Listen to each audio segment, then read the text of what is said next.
Pour bien commencer avec PowerPoint 2013, il est important de savoir comment son interface est organisée. Vous découvrirez dans cette formation comment naviguer dans le logiciel. Pour commencer, vous disposez d'un ruban qui possède tous les outils de PowerPoint. Vous le verrez, il s'agit d'un ruban spécifique pour chacune des applications du nouvel Office. Vous disposez, dans ce ruban, de plusieurs onglets Accueil, Insertion, Création, etc. jusqu'à ici l'onglet Affichage.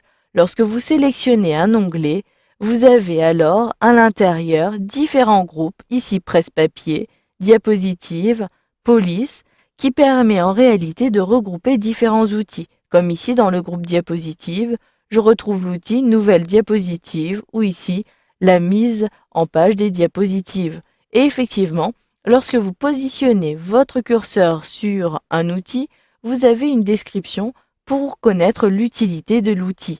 Ainsi, dans la bulle, je sais qu'ici, il s'agit de la mise en page des diapositives qui me permet de modifier la présentation de la diapositive sélectionnée. Attention, si vous redimensionnez la fenêtre, certains outils risquent d'être masqués. Par exemple, ici, je redimensionne ma fenêtre. Si j'exagère ici la taille de ma fenêtre, j'ai bien tous les outils du groupe Modification qui a été ici regroupé au sein d'un menu. Ainsi, cliquez sur les flèches orientées vers le bas pour faire apparaître les autres outils. Vous pouvez à nouveau avoir d'autres flèches pour accéder aux sous-fonctionnalités de remplacer. Je redimensionne ici ma fenêtre. Ainsi, j'ai une meilleure visibilité de tous mes outils.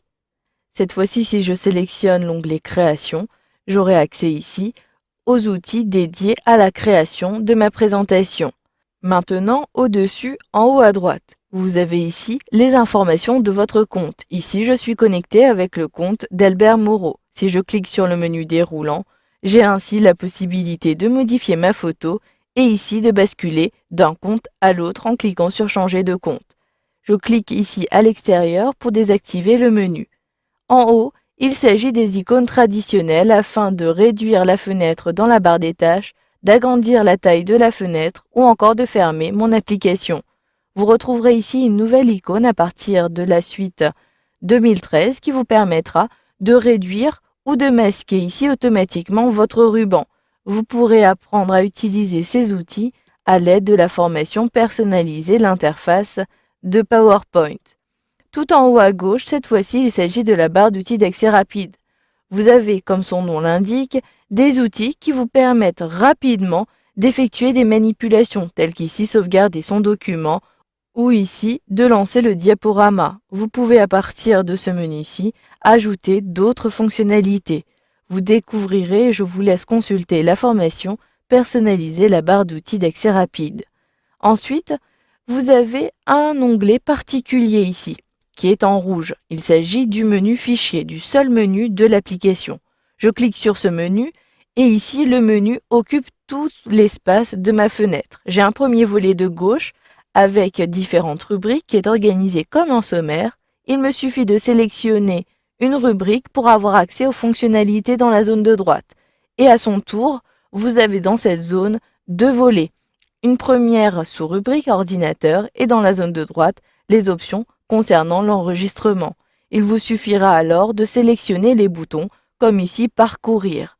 Vous pouvez également, à partir de ce menu, accéder à d'autres fenêtres. C'est le cas pour les options avancées de PowerPoint. Je clique ici sur Options et vous le voyez, cette fois-ci, j'ai accès aux options avancées dans une nouvelle fenêtre et à son tour, j'ai à nouveau la même organisation. Dans le volet de gauche, il s'agit du sommaire. Il me suffit de sélectionner une rubrique pour accéder aux options un peu plus avancées concernant l'enregistrement. Une fois que vous avez modifié vos options à l'aide de systèmes de cases à cocher ou ici de zone de saisie, il vous suffira alors de cliquer sur OK pour valider. Si au contraire vous ne souhaitez pas prendre en compte ces modifications, cliquez alors sur Annuler et vous retrouvez l'interface de PowerPoint avec votre document. En effet, ici, dans cette zone principale, il s'agit de la première diapositive de votre document. En dessous, il s'agit du volet des commentaires si vous souhaitez ajouter des notes pour votre présentation. Et dans la zone tout à gauche, il s'agit cette fois-ci du volet des diapositives avec toutes les miniatures des diapositives que vous avez insérées dans votre présentation. Je peux ainsi naviguer à la fois dans ce volet à l'aide de la barre de défilement qui est située juste à droite ou encore à l'aide de cette barre de défilement dans la zone principale. En dessous de la zone du document, il s'agit de la barre d'état. Cette barre d'état ici est mise en valeur avec la couleur de PowerPoint. Tout en bas à gauche, j'ai ainsi le nombre de diapositives. Je sais que je suis sur la diapositive 1 et que je possède 25 diapositives dans ma présentation. À droite, je peux masquer en cliquant ici sur commentaires le volet des commentaires. Je peux au contraire afficher le volet des commentaires, mais cette fois-ci des remarques de mes collaborateurs en cliquant sur commentaires. Si je clique à nouveau, je masque. Et à droite, il s'agit des icônes qui me permettent d'accéder aux différents modes d'affichage de ma présentation. Vous pouvez utiliser les zooms pour avoir un meilleur affichage de votre présentation. Vous avez donc vu dans cette formation comment naviguer dans le logiciel PowerPoint 2013 pour bien commencer avec l'application.